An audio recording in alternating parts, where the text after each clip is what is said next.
इसमें हम करेंगे चैप्टर 2 सत्ता के समकालीन केंद्र कंटेम्प्रेरी सेंटर्स ऑफ पावर। इसमें हमने क्या पढ़ा था, यूरोपियन यूनियन के बारे में पढ़ा था। तो हमने क्या चीज़ देखी थी कि जब क्या हुआ कि आपकी कोल्ड वॉर जब मतलब खत्म हुई थी 1991 में, तो हमने एक तो वर्ल्ड वॉर सेकंड के बारे में बात करते हैं। वर्ल्ड वॉर सेकंड के टाइम तक क्या हुआ था कि हमारी जो यूरोपियन यूनियन दोनों पार्ट्स में डिवाइड हो गई थी। एक तरफ तो वो यूएसए के साथ थी और एक तरफ आपकी यूएसएसआर के साथ थी। ठीक है, अब आपकी जो यूएसए के साथ थी उसके साथ जो आपकी वेस्ट थी ना, वेस्ट यूरोपियन पावर थी, तो उसकी जितनी भी मदद कौन करता था, आपकी अमेरिका करता था। जो आपकी ईस्ट की थी उसकी मदद कौन करता था, यूएसएसआर करता था। ठीक है, अब हमने यूरोपियन संघ के बारे में इसमें पढ़ा था कि कैसे कैसे सारी चीज़ें हुई थी।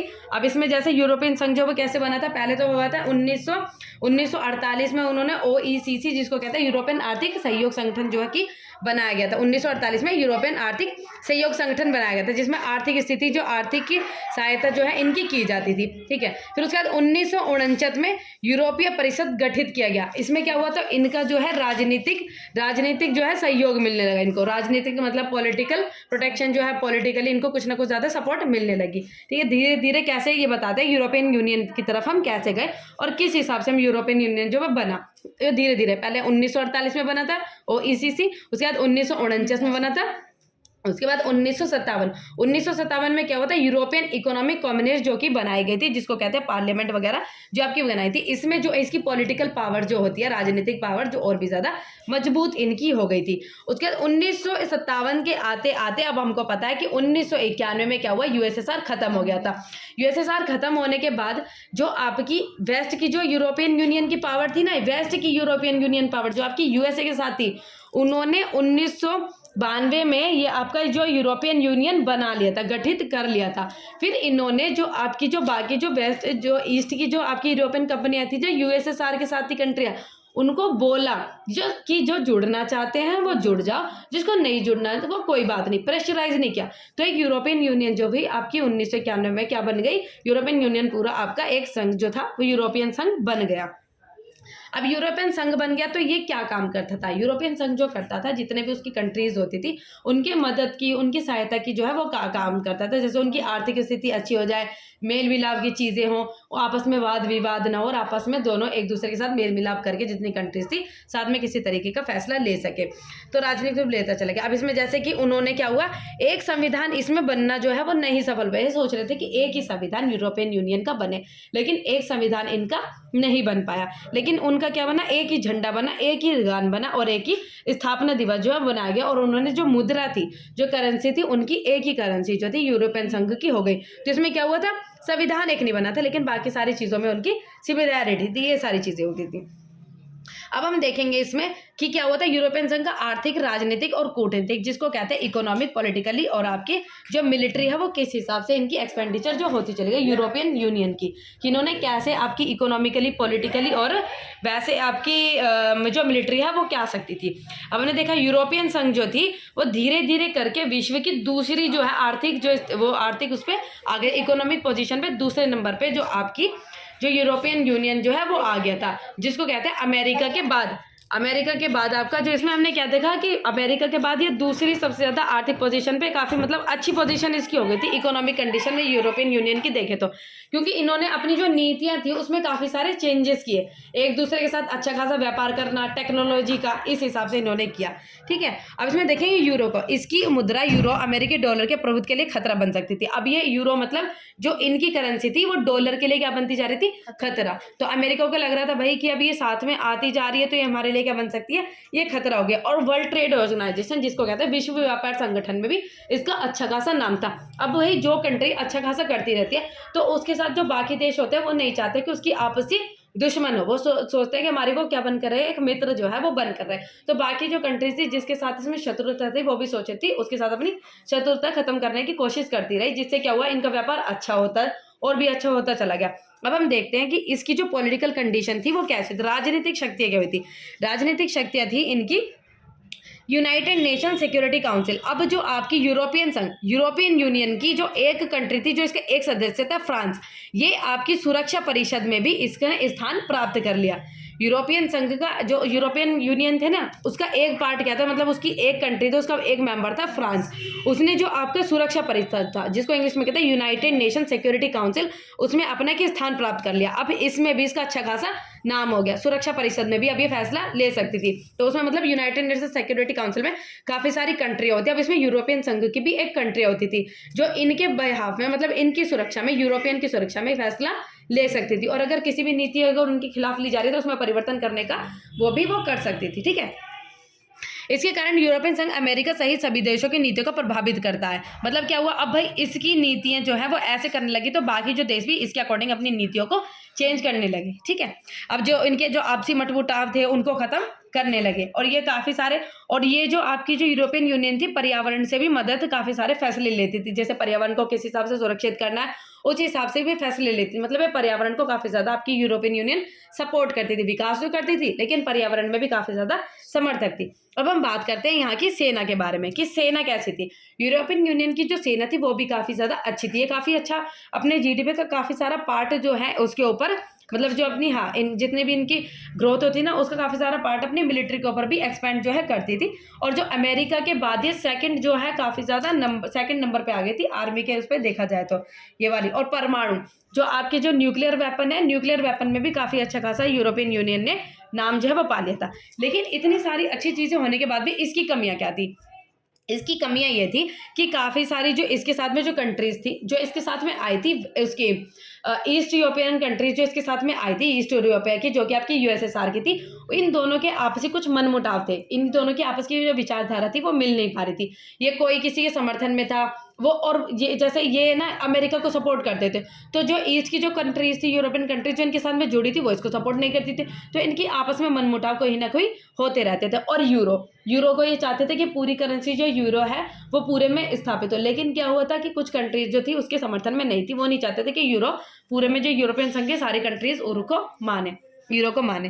तो इस हिसाब से आपसी जो नाराजगी और आपसी मनमुटाव जो है उनके में चलता रहा। तो ब्रिटेन को यूरोपियन बाजार में पृथक रखा और डेनमार्क तथा स्वीडन ने मजलिस संधि तथा साझी यूरोपियन मुद्रा यूरो को मानने से मना कर दिया। तो यूरोपियन संघ की जो कंट्रीज थी इसका नाम है डेनमार्क और स्वीडन, इन्होंने यूरो को मानने से क्या कर दिया, मना। अब हम इसमें क्या पढ़ेंगे, एशियान कंट्रीज के बारे में। एशियान को हम हिंदी में कहते हैं दक्षिण पूर्व एशियाई राष्ट्रों का संगठन, जिसको कहते हैं association of south east Asian nation. अब इसमें क्या हुआ, हमने देखा यूरोप का कैसा संगठन बना। अब इसमें देखेंगे दक्षिण एशियाई की, जो दक्षिण पूर्वी एशिया की कंट्री है, इसका भी कैसे संगठन बना। अब इसका ये जो चिन्ह है, इसके चिन्ह में इस तरीके से 10 जो है धाराएं बनाई गई हैं। 10 धाराएं का मतलब है कि 10 देशों को दिखाता है जो इसके मेंबर्स हैं। 10 देशों को ये दिखाता है जो इसके मेंबर्स बने हुए हैं। ठीक है, अब इसमें आपकी एशिया ये आ जाती है आपकी। अब इसमें क्या दिखाते हैं कि हमारे जो एशिया था ये काफ़ी बार यूरोपियन तथा जापानी उपनिवेश का शिकार हुआ। मतलब हमारी जो साउथ ईस्ट एशियन नेशन था, जिसको कहते हैं दक्षिण पूर्व एशियाई राष्ट्र, ये काफ़ी बार उपनिवेशवाद मतलब इम्पेरियलिज्म, काफ़ी बार इसके इम्पेरियलिज्म के अंदर शिकार हुआ। मतलब ये है काफ़ी सारी जो कंट्रीज आई थी शोषण, हाँ काफ़ी सारी, जैसे ब्रिटिशर्स भी आए थे, उन्होंने इंडिया भी तो दक्षिण में ही आता है, इन्होंने काफ़ी बार हमारे यहाँ पे उपनिवेशवाद मतलब और भी कंट्रीज पे उपनिवेशवाद मतलब इम्पेरियलिज्म करने की कोशिश की, कंट्रोल करने की कोशिश की और हमारे को शोषण जो है करने की कोशिश की थी। तो इन सब चीज़ों से परेशान होकर जो दक्षिण एशिया की कंट्रीज़ ने इन्होंने सोचा कि क्यों ना इन लोगों से बचकर हम लोग अपना एक तरीके का संगठन बनाए और अपने संगठन में जितनी कंट्रीज़ होंगी जो कि खुशी खुशी हमारी कंट्रीज़ में एक संगठन में आए और वो अपने ही साथ में अच्छे फैसले ले और हम अपने हिसाब से विकास करते रहेंगे। और आपस में ही जैसे फ्री का ट्रेड का एग्रीमेंट हो गया, मतलब मुफ्त का व्यापार, इस हिसाब से अपनी जो है कंट्रीज में करेंगे जो इसकी जो एशियन की कंट्रीज होंगी। ठीक है, तो इसमें युद्ध खत्म होने पर राष्ट्र निर्माण आर्थिक पिछड़ापन, अब ये कहते हैं कि जैसे कि युद्ध खत्म हो गया था, जैसे सेकेंड वर्ल्ड वॉर वगैरह खत्म हो गई थी, तो उस टाइम पे ये जो कंट्रियां थी, तो दक्षिण पूर्व की एशिया की जो कंट्रियां थी वो क्या रह गई थी, बहुत ज़्यादा पिछड़ी रह गई थी, बहुत पीछे रह गई थी। आर्थिक व्यवस्था इनकी अच्छी नहीं थी, बहुत ज़्यादा पीछे रह गई थी। काफ़ी सारी इन्हें समस्या का जो है वो सामना इन्हें करना पड़ा। क्यों? क्योंकि यूएसएसआर के बाद काफ़ी सारे कंट्रियों में विघटन जो हो गया, मतलब समझ नहीं आ रहा था कौन कहाँ जाए कैसे। कोई कह रहा था भाई हमको ज्वाइन करो, कोई कह रहा था हम में जुड़ जाओ, इस तरीके से। अब इसमें देखेंगे 1967 में इस क्षेत्र के 5 देशों ने बैंकॉक घोषणा पर दस्तखत करके एशियन की स्थापना की। तो कब इसकी 1967 में एशियन की स्थापना हुई थी, 67 में एशियन की स्थापना हुई। तो और जो एशियन को बनाने में जो 5 कंट्रियाँ थी उसमें था इंडोनेशिया, मलेशिया, फिलीपींस, सिंगापुर और थाईलैंड। ये 5 ऐसी कंट्रियाँ थी जो को एशियन बनाने में, एशियन जो संगठन बनाने में इन्होंने काफ़ी ज़्यादा भागीदारी जो है दी थी। अब इनका जो उद्देश्य क्या था, उनका जो मेन मोटिव था इसको बनाने के लिए आर्थिक विकास और क्षेत्रीय शांति तथा जो स्थायित्व, मतलब यह है कि इकोनॉमिक ग्रोथ, ये क्या चाहती थी कि एक आर्थिक विकास हो। इनका क्या काफ़ी ज़्यादा पिछड़ी हो गई थी, तो ये कहते क्या चीज़ें हम करें जिससे हम लोगों का आर्थिक विकास हो और सामाजिक एवं सांस्कृतिक विकास हो। सामाजिक मतलब सोशल, सांस्कृतिक मतलब जैसे उनकी कल्चर का भी विकास हो। और मतलब किसी की यूरोपियन यूनियन चाहता था, जैसे यूरोपियन यूनियन संघ तो बना था, लेकिन वो चीज़ों को दूसरे कंट्रीज के ऊपर वो करता था, थोपता कह सकते हैं। मतलब वो चाहता था जैसा हम कह रहे हैं उस हिसाब से वो चीज़ें चले। लेकिन ये क्या चाहता था कि जो सांस्कृतिक विकास, मतलब जितनी कंट्रीज उसमें हैं उसको मतलब जैसे वो करना चाहते हैं उस हिसाब से करने दें, उनके ऊपर हम कोई चीज़ थोपे नहीं। अपने कल्चर को, अपनी संस्कृति को वो फैलाना चाहे फैलाए, और उनकी कंट्रीज, उनका जो कल्चर है वो सेफ रहे, ठीक है, ऐसे करना चाहता था, ठीक है। और यूरोपियन संघ की तरह इसने स्वयं को अंतर्राष्ट्रीय संगठन बनाने, उसकी तरह अन्य व्यवस्थाओं को अपने हाथ में लेने का उद्देश्य नहीं रखा। मतलब यह है कि जैसे यूरोपियन यूनियन बना उसके हिसाब से इन्होंने सारी चीज़ों को अपने अंदर कंट्रोल करने की कोशिश नहीं की। इसने नहीं चाहा कि भाई मैं सारी चीज़ों पे कंट्रोल रखूं। इस यूरोपियन यूनियन के कंपेरिजन किया जाता है इसमें फ्रीडम ज़्यादा था, चाहता था ये जितनी भी कंट्रीज थी इसमें उनको क्या देता था, ये फ्रीडम देता था। क्योंकि भाई जहाँ पे फ्रीडम होगा वहाँ की कंट्रीज खुशी खुशी रहेंगी और ज़्यादातर भागने की कोशिश भी नहीं करेंगी और वाद विवाद उनके बीच में नहीं होगा। और इनका मतलब ये नहीं था कि भाई लड़ाई करें या कोई चीज़ करें, ये सोचते थे अगर जैसे ही इन कंट्रीज के बीच में कोई भी वाद विवाद होता है तो उस भी फैसले को, हम कोई भी चीज़ होते थे उसको आपसी बैठ के मन मुटाव को सुलझाया जा सकता है। जैसे कंट्रीज हो जाती हैं, अब जो संगठन था उसमें मानो किसी कंट्री की एक दूसरे से लड़ाई हुई तो वही कंट्री सोचती है ना आपस में हटने के लिए। तो ऐसे हटने के लिए जो कंट्रीज थी वो नहीं सोचती थी कि मतलब ये है कि सोचती कि भाई मैं तो आशियान को छोड़ दूंगी या यूरोपियन यूनियन को छोड़ के भाई हम दूसरे संगठन में चल जाएंगे, ऐसा नहीं। तो इनको तो लगता था कि अगर किसी में आपसी मनमुटाव हो रहा है तो उनको बैठ के उस चीज़ों को सुलझाया जाए, उस चीज़ में ज़्यादा काम करती थी, मेल मिलाप का जो है काम करती थी ये, ठीक है। इसकी आशियान शैली वे कहा जाता है, इसी को हम क्या कहते हैं, आशियान वे, जिसको आशियान शैली, यही इसकी शैली थी, चीज़ों को मतलब मन मुटाव ना हो और आपसी मेल मिलाप करके चीज़ों को सुलझाया जाना चाहिए। अब इसमें देखते हैं 2003 में आशियान सुरक्षा समुदाय, अब इन्होंने 2003 में 3 पिलर्स खड़े किए जिसको कहते हैं आसियान सुरक्षा समुदाय, आशियान आर्थिक समुदाय तथा आशियान सामाजिक सांस्कृतिक समुदाय, जिसको इंग्लिश में कहा जाता है ASEAN security associate council, ASEAN economic council and ASEAN social and cultural council. ये 3 पिलर जो थे वो बनाए गए थे आशियान के, जो कि जिसमें क्या है, सुरक्षा मतलब सिक्योरिटी के ऊपर काम करना, फिर आ जाता है आर्थिक मतलब इकोनॉमिक कंडीशन को सुधारने के लिए काम करना, उसके बाद सामाजिक और कल्चरल मतलब सामाजिक और सांस्कृतिक मतलब सोशल और कल्चरल जो है उसकी कंडीशन को सुधारने के लिए काम करना, जितनी इसमें कंट्रियाँ होंगी, ठीक है। अब इसमें हम देखेंगे कि अभी इसमें हुआ कि ये क्या काम करती है, जो आसियान सुरक्षा समुदाय ये क्या काम करती थी, इनका काम ये था कि जो मैंने आपको बताया था कि ये चाहती थी कि कभी वाद विवाद ना हो, अगर वाद विवाद को आपसी बैठकर सुलझा लिया जाए तो ये इस हिसाब से जो है वो काम करती थी कि मतलब आपसी जो है इनके बीच में कोई टकराव या मनमुटाव ना हो, ये आपस में बैठ के किसी भी तरीके की बातें कर सकती हैं। ये क्या चाहती थी, शांति चाहती थी और निष्पक्षता, सहयोग और एवं हस्तक्षेप का मतलब होता है जैसे कोई भी चीज़ हो रही है तो उसमें बीच में बार बार बीच में ना हस्तक्षेप ना करना, ठीक है, उस हिसाब से चीज़ें चाहती थी। अब इन्होंने क्या किया, आशियान क्षेत्रीय मंच जिसको कहते हैं आशियान रीजनल फॉर्म जो बनाया था, इसमें क्या हुआ था, देशों की सुरक्षा और फॉरेन पॉलिसी अमंग मेंबर्स, इसमें क्या हुआ था कि आसियान के देशों की सुरक्षा तथा विदेश नीतियों में तालमेल बनाने के लिए 1994 में आसियान क्षेत्रीय मंच जो है वो गठित किया गया था। इन्होंने क्या किया, ठीक है, तो इसने क्या किया, जो आसियान की जैसे सुरक्षा, आसियान के देशों की सुरक्षा मतलब इसके अंदर जितने देश थे उसकी सुरक्षा और विदेश नीतियाँ मतलब फॉरेन पॉलिसी के तालमेल को बनाने के लिए इन्होंने 1994 में आसियान क्षेत्र काउंसिल बनाया जिसको कहते हैं ARF, एशियन रीजनल फोरम जो है वो बनाया गया था, जिसमें भी जितनी कंट्रीज हैं उसके अंदर वो प्रोटेक्ट हो सके, ठीक है। अब इसमें देखेंगे हम इकोनॉमिक कम्युनिटी, आर्थिक संगठन जो है वो किस प्रकार से था। अब इसमें कहा जाता है आसियान क्षेत्र को कुल अर्थव्यवस्था अमेरिका, यूरोपीय संघ तथा जापान के मुकाबले बहुत छोटी है। इसकी जो अर्थव्यवस्था है वो काफ़ी ज़्यादा छोटी है, लेकिन ये क्या करती है, बहुत तेज़ गति से इसने बहुत ज़्यादा विकास किया और बहुत तीव्र गति से इसने विकास किया। और ये किसके ऊपर फोकस करती थी? FTA, जिसको कहते हैं मुफ्त व्यापार क्षेत्र। मतलब यह है, ये उस चीज़ को प्रमोट करती थी जिसको कहते हैं फ्री ट्रेड एग्रीमेंट। मतलब यह है कि अगर देशों के बीच में, इनके क्षेत्रों के बीच में देशों में व्यापार हो रहा है तो वो क्या प्रमोट करती थी? फ्री का व्यापार हो। फ्री के व्यापार से क्या होता था कि उनके बीच में ज़्यादातर व्यापार होता था। व्यापार से क्या होता है, इनकी जो आर्थिक व्यवस्था वो काफ़ी ज़्यादा अच्छी होगी और वृद्धि करेगी। ये सब चीज़ें जो हैं वो चाहते थे।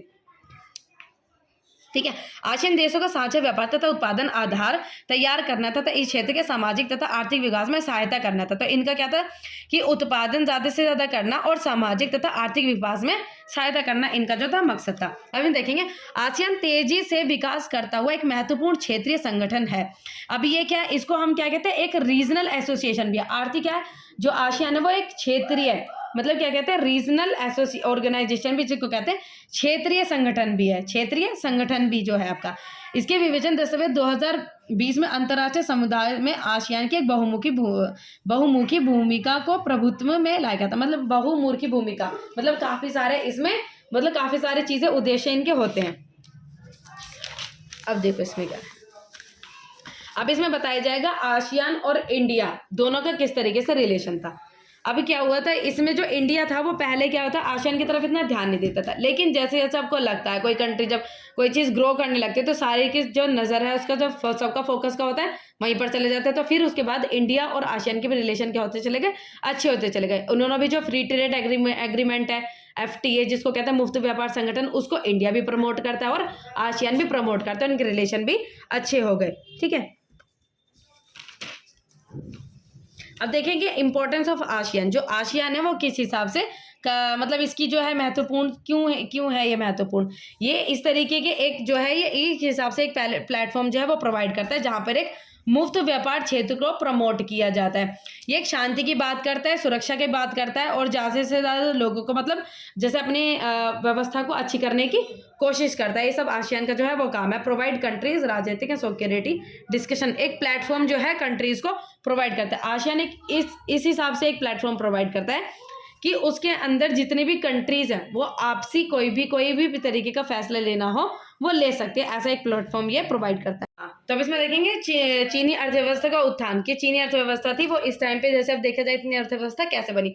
तो चीनी अर्थव्यवस्था पहले से ही ऐसी नहीं थी। चीनी अर्थव्यवस्था जब चाइनीज लोग थे इस तरीके के सामने तो वो बहुत ही ज़्यादा पिछड़ी थी और वहाँ पे कुछ भी नहीं था। इस तरीके से चीज़ें कही जाती, तो उन्होंने वहाँ से एकदम नीचे से, और आज की पोजीशन देखो क्या है कि सभी के ऊपर भाई इतना ज़्यादा पावर्स है, इतनी सारी चीज़ें, भाई कैसे बनी। ठीक है, अभी इसमें देखेंगे तो इसमें दिखाया जाता है कि 1978 के बाद से चल रही चीन की आर्थिक सफलता को एक महाशक्ति के तौर पर देखा जाता है। तो मतलब आज इसको एक महाशक्ति कहा जाता है और ये कहा जाता है कि 2040 तक ये विश्व की सबसे बड़ी आर्थिक शक्ति जो है वो बन जाएगी। 2040 तक जिस हिसाब से ग्रो कर रही है उस हिसाब से अगर देखा जाए तो 2040 तक ये विश्व की सबसे बड़ी महाशक्ति जो बन जाएगी, सबको ये पीछे छोड़ देगी। ठीक है, और इसकी जो महाशक्ति का जो राज है, और जो क्योंकि भाई इसकी जनसंख्या ज़्यादा, इसका भूभाग काफ़ी ज़्यादा, संसाधन काफ़ी ज़्यादा अच्छे हैं और यहाँ पे जो अवस्थिति तथा राजनीतिक प्रभाव जो है, काफ़ी जो पोजीशन थी उनकी स्टार्टिंग से भाई हुई कैसे इतनी ज़्यादा जो है इनकी जो आर्थिक व्यवस्था वो यहाँ पे हुई कैसे ऐसी।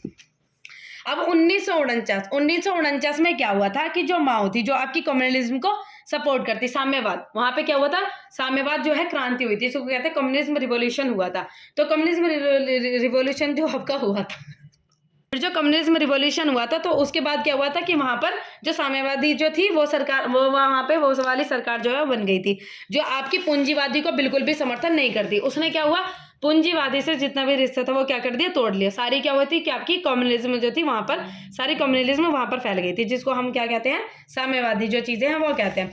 फिर इनसे क्या हुआ, लेकिन साम्यवाद होने के बाद, इसने पूंजीवादी से सारे रिश्ते तोड़ने के बाद इनकी जो आर्थिक व्यवस्था वो इतनी ज्यादा अच्छी नहीं थी। काफी ज्यादा इन्होंने काफी सारी चीजों का इनको सामना करना पड़ता था। क्यों? क्योंकि सारी चीजें सरकार के ऊपर डिपेंड थी, भाई जैसे सरकार करेगी वैसे सारी चीजें होगी।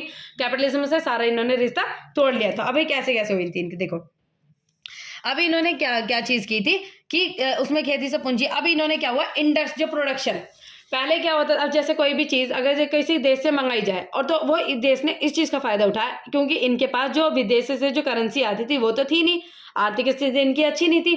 तो इन्होंने सोचा कि और हमारे उनके यहाँ पे संसाधन अच्छे थे, इस चीज़ का इन्होंने फ़ायदा उठाया, बाहर से चीज़ें मंगाते नहीं थे, तो इन्होंने सोचा कि बाहर से जो देश है हमारे यहाँ से चीज़ें मंगाए।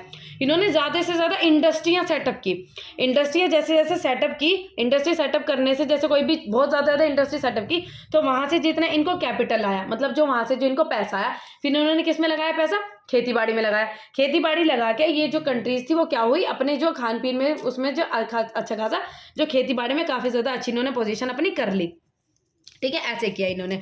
और उसके बाद क्या हुआ, इनके पास जो विदेशी मुद्रा का अभाव था, विदेशी मुद्रा का इनके पास अभाव था, तो ये जो इंडस्ट्री इन्होंने बनाई, इंडस्ट्री इससे काफ़ी ज़्यादा प्रोडक्शन ये करती थी और इनके यहाँ पे जनसंख्या भी अच्छी थी, तो काफ़ी सारे लोग यहाँ पर काम करते थे।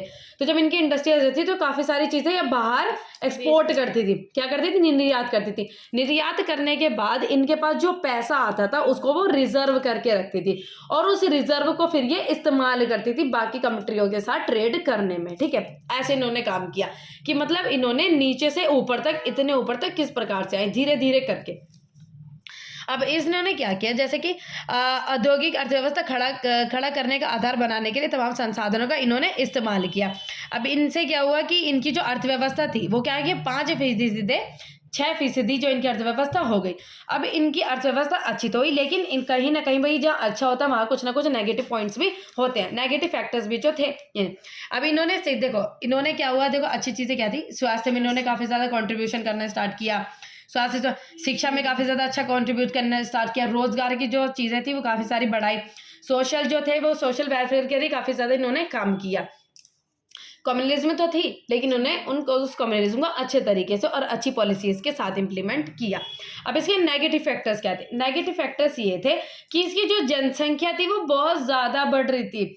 जनसंख्या ज़्यादा बढ़ने की वजह से यहाँ पे जो रोज़गार था वो सारे लोगों तक अवेलेबल नहीं हो पाता, जितना वो प्रोडक्शन कर रहे थे जनसंख्या बढ़ने की वजह से इतने प्रोडक्शन का भी अभाव होता, सभी लोगों को बराबर नहीं मिल पा रहा था।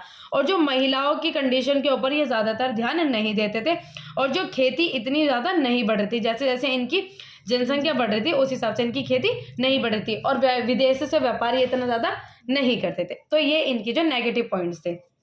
अब इसमें देखेंगे कि चाइना ने फिर उसके बाद अपने व्यापार को और बढ़ाने के लिए और अपनी आर्थिक स्थिति अच्छी करने के लिए क्या किया, विदेशों से व्यापार करना शुरू किया। क्या किया, विदेशों व्यापार, मतलब इन्होंने अपनी अर्थव्यवस्था को, बंद अर्थव्यवस्था को क्या करा, खुली अर्थव्यवस्था कर दिया, ठीक है। 1972 में इन्होंने क्या किया, अमेरिका से रिश्ता बनाया, अपने राजनीतिक तथा आर्थिक एकांतवास को समाप्त किया। आर्थिक एकांतवास जो आपकी बंद अर्थव्यवस्था थी, मतलब अपने ही अपने में सारी चीजें करना, उस चीज को ये इन्होंने खत्म किया। और इन्होंने फिर क्या हुआ कि ग्लोबलाइजेशन, मतलब ये सारी चीज़ों को खुली अर्थव्यवस्था करना इन्होंने स्टार्ट किया। अब इसमें हम देखेंगे 1973 में यहाँ के जो वो थे पीएम थे चाउ एन लाई थे। इन्होंने कृषि, उद्योग तथा सेना तथा विज्ञान प्रौद्योगिकी के क्षेत्र में आधुनिकरण इन्होंने 4 चीज़ों में मॉडर्नाइजेशन लाने के काम किए थे, जैसे कि वो गए आपकी कृषि, ठीक है, इसको एग्रीकल्चर में, इंडस्ट्रीज में, मिलिट्री में, और आपके जो साइंटिफिक्स में, इस यहाँ पे काफ़ी सारे इन्होंने अच्छा लाने की जो है वो कोशिश की थी।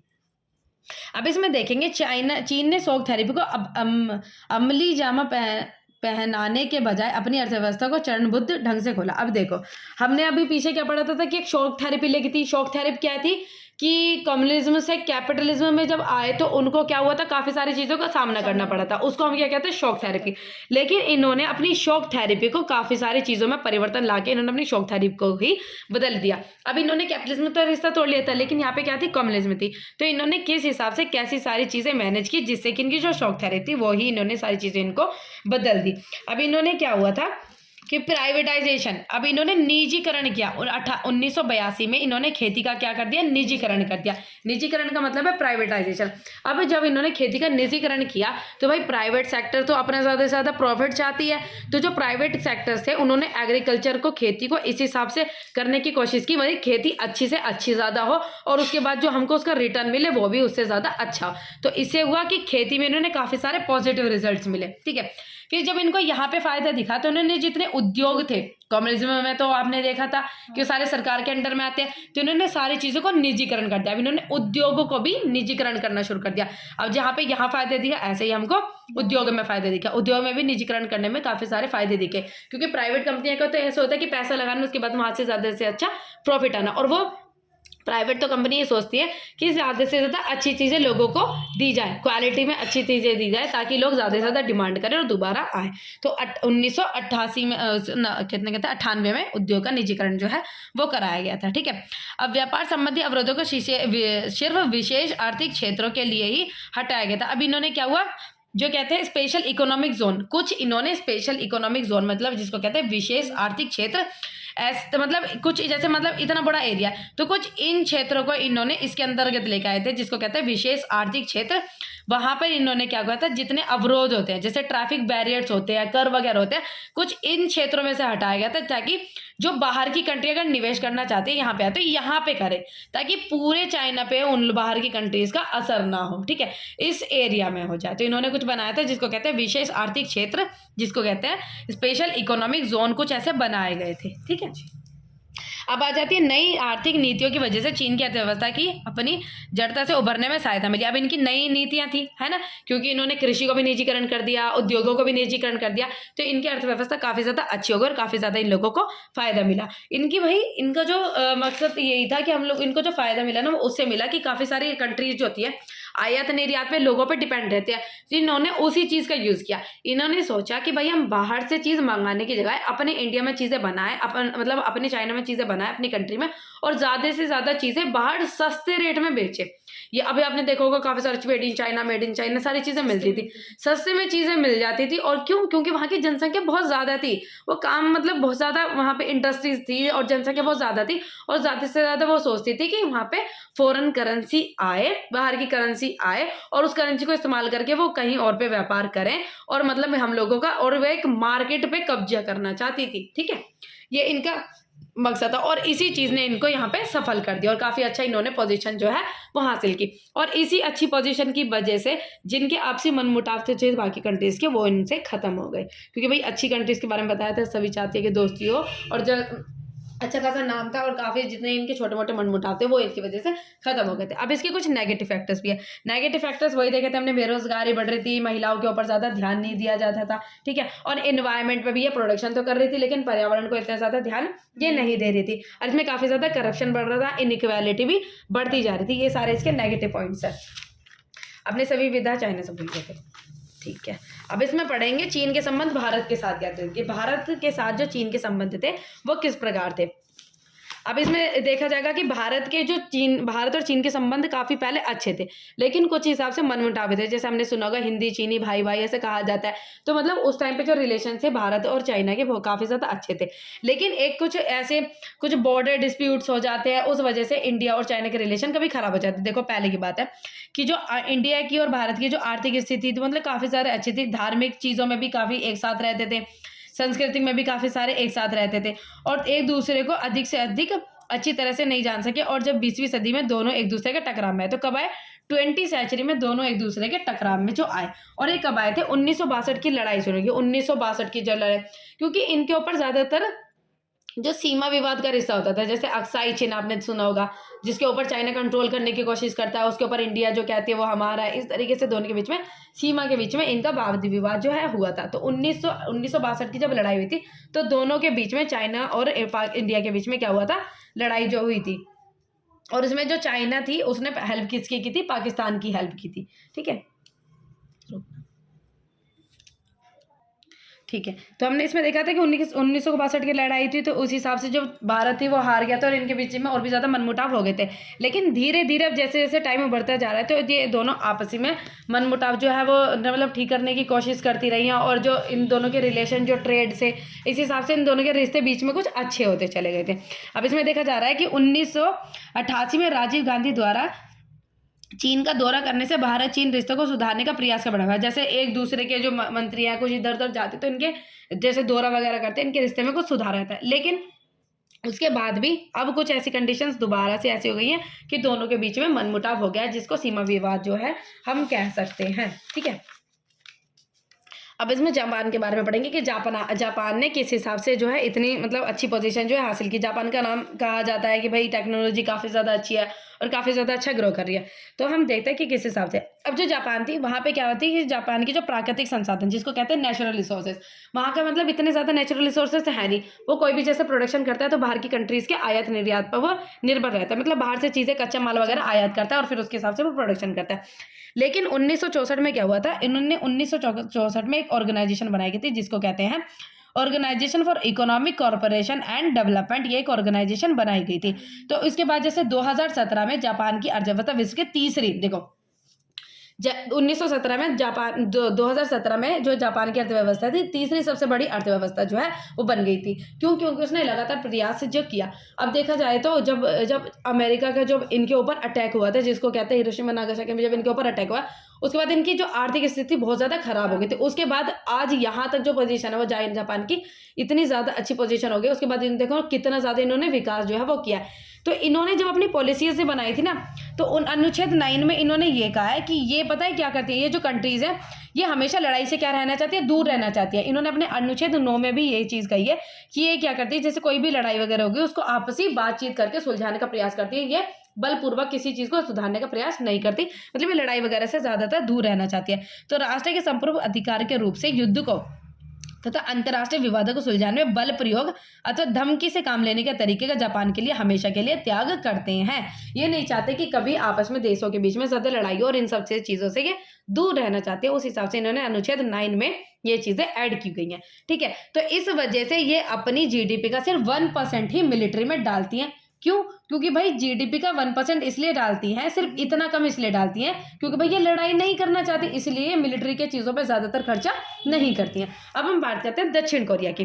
दक्षिण कोरिया की भाई पहले जो आपकी जो कंट्रीज थी, कोरिया पूरा एक था, आपका नॉर्थ अलग डिवाइड हो गया, साउथ जो है वो अलग डिवाइड हो गया। अब इसमें बात करेंगे हम दक्षिण कोरिया की। फिर उसके बाद क्या हुआ कि 17 सितंबर 1991 को दोनों कोरिया संयुक्त राष्ट्र के सदस्य बने। तो इसमें क्या है, यूनाइटेड नेशन जिसको कहते हैं संयुक्त राष्ट्र, संयुक्त राष्ट्र को जो आपके दोनों कोरिया मतलब नॉर्थ और साउथ कोरिया जो दोनों हैं वो यूनाइटेड नेशन के क्या बने, सदस्य जो हैं वो बन गए। लेकिन 1960 के दशक से लेके 1980 के दशक के मध्य इसका आर्थिक शक्ति के तौर पर तेजी, मतलब 1980 के टाइम पे जो आपका दक्षिण कोरिया था, इन्होंने काफ़ी ज़्यादा अपनी इकोनॉमिक कंडीशन इसकी क्या होती चली गई, अच्छी होती चली गई और इसने काफ़ी ज़्यादा विकास किया। और 1980 को क्या कहा जाता है, हान नदी पर चमत्कार, मतलब मैजिक ऑन द हान रिवर, ये इसको कहा जाता है। मतलब ये इंपॉर्टेंट इसलिए क्योंकि ये कभी क्वेश्चन आ जाता है कि व्हाट इज, मतलब ये क्या हो जाता है कि हान नदी पर चमत्कार, व्हाट इज द मतलब मैजिक ऑन द हान रिवर, ये चीज़ क्या, क्योंकि 1980 के दशक में इसने काफ़ी ज़्यादा जो है इकोनॉमिक कंडीशन जो साउथ कोरिया की बहुत ज़्यादा अच्छी होती चली गई। ठीक है, और जो साउथ कोरिया है ये सारी चीज़ों के किसी एक चीज़ को लेकर डेवलपमेंट नहीं करता, सारी चीज़ों को लेकर ये डेवलपमेंट करता है और सारी चीज़ों को एक साथ विकास करने की कोशिश करता है।